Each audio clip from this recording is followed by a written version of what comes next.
अस्सलाम वालेकुम, कैसे हैं आप सब लोग। तो आज आपके लिए कुछ डिफरेंट से चीज़ें लेकर आई हूँ, जो कि असल में मेरे घर में बहुत सारे स्नैक्स बच्चों के पड़े थे, तो मैंने कहा कुछ न्यू लेकर आऊँ। तो मैंने यहाँ पर उनको थोड़ा सा डेकोरेट किया है, जो कि आपके साथ मैंने सोचा शेयर किया जाए। तो यहाँ मैंने डोनट्स पे जो है वाइट ग्लेस चॉकलेट मेरे पास घर में रखी हुई थी, जो कि मैंने होममेड ख़ुद बनाई थी। वो मैंने डोनट्स पे और कपकेक्स रखे हुए थे उन पे लगा दी है।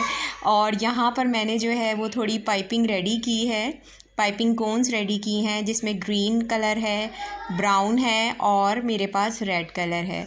तो अगर आप लोग इंटरेस्टेड होंगे तो मैं आपको ये भी बनाना सिखाऊंगी, ये भी होममेड ही हैं। बस थोड़ी सी मैंने जो है यहाँ पर डेकोरेशन की है, जिसकी वजह से स्नैक इंतहाई प्यारे और ख़ूबसूरत लग रहे थे और बच्चों को बहुत अट्रैक्ट कर रहे थे। तो ये है कि बाज़ार की चीज़ें ईज़िली मिल जाती हैं, लेकिन कोशिश की जाए कि हम घर में थोड़ी सी मेहनत करके कितना ख़ूबसूरत जो है वो बना सकते हैं।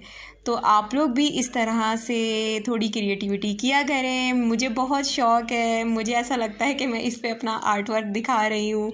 थोड़ी सेटिस्फेक्शन भी होती है, माइंड भी आपका रिलैक्स होता है।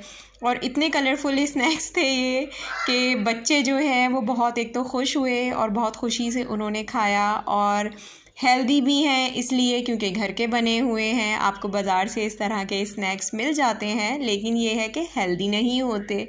तो बस मैंने फिर यहाँ पर थोड़ी सी स्ट्रॉबेरीज़ भी घर में रखी हुई थी, वो मैंने उनके जो है एक लॉलीपॉप्स स्टिक्स आती हैं, मैंने उसके अंदर थोड़ा सा उनको जो है वो होल करके इस तरह से लॉलीपॉप टाइप का बना दिया है, जो कि देखने में बहुत ही क्यूट लग रहा था। असल में मेरे बेटे को थोड़ा सा कुछ न्यू प्लाटर टाइप का चाहिए था, तो मैंने वो उसके साथ फ्रूट सैलेड के साथ रेडी किया है।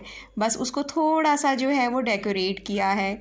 तो आप लोग भी चाहें ये चीज़ ज़रूर कर सकते हैं, अपने बच्चों के लिए ज़रूर कुछ नया किया करें। बच्चे एक ही चीज़ खा खा के बोर हो जाते हैं और इतनी कलरफुल चीज़ें देख के जो है बच्चों का माइंड भी रिलैक्स होता है, मदर्स का भी रिलैक्स होता है। आई थिंक इतनी कलरफुल चीज़ें देखेंगे तो हम क्यों रिलैक्स नहीं होंगे, बल्कि मूड बहुत ज़्यादा अच्छा हो जाता है। तो बच्चों को एक तो घर में बनी हुई मिल जाती हैं, लॉलीपॉप खाने की ज़रूरत नहीं पड़ती है, तो हेल्दी भी है और घर का भी है। तो इस तरह से आप लोग जो हैं अरेंज कर सकते हैं, बच्चों को जो है वो लंच में ये चीज़ें आप लोग दे सकते हैं। मैं जो हूँ रोज़ाना कोई ना कोई एक्सपीरियंस करती हूँ, तो बस मैंने सोचा कि ये वाला भी एक्सपीरियंस आपके साथ शेयर किया जाए। ये बहुत ज़्यादा बच्चों को पसंद आया था। थोड़ा सा मैंने इसको डेकोरेट कर दिया है, थोड़े से मैंने फ्रूट्स कट कर दिए हैं, जिसमें है अनार है, थोड़ा सा एप्पल है, ऑरेंज है और एक अमरूद है। थोड़ा थोड़ा सारा फ्रूट कट किया है। आपके पास जो भी फ्रूट अवेलेबल हो, इस तरह से जो है वो एक आप फ्रूट का पूरा मतलब प्लेट बना सकते हैं। उसमें बच्चों को ये बहुत अच्छा लगता है। अल्लाह हाफिज़।